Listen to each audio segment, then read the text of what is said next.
Tteokbokki is like one of the top Korean dishes for every K-drama and K-pop fan, and I'm going to be teaching you in this video how to make the cheese tteokbokki from this Yopokki brand. Hello guys, welcome back to this YouTube channel. It's ADORA here again, and if you're yet to subscribe to this channel, please click on the subscribe button so that whenever we have any new videos for you, you won't miss out.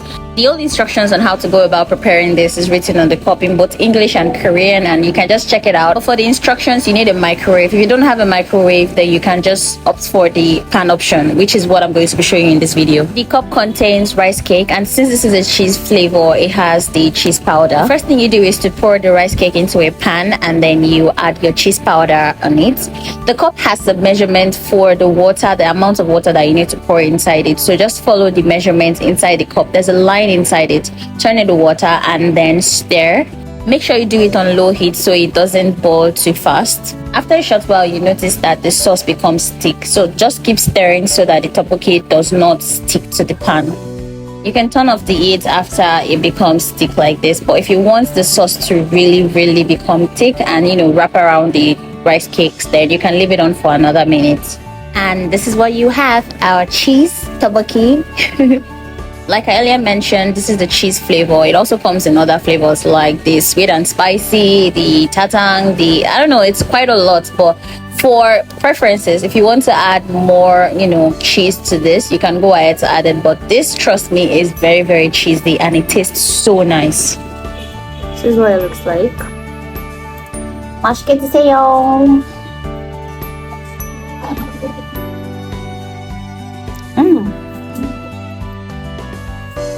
Tteokbokki is like one of my favorite Korean foods. It's chewy, it's nice, it's sweet, it's spicy, it's cheesy. I don't know, it's like every variations of foods that you actually want. So you can make it extra spicy, you can make it extra cheesy, you can make it however you want it to your taste. So yeah, I would definitely recommend tteokbokki. If you haven't tried it yet, you should try it. And maybe if you're looking for recommendations, you can try this sweet and spicy, and you can also try the cheese type. That's it for this video, guys. I hope you enjoyed it, and let me know if you're ready to try it. Thanks for watching, and I'll see you in another video. Bye.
Thank you.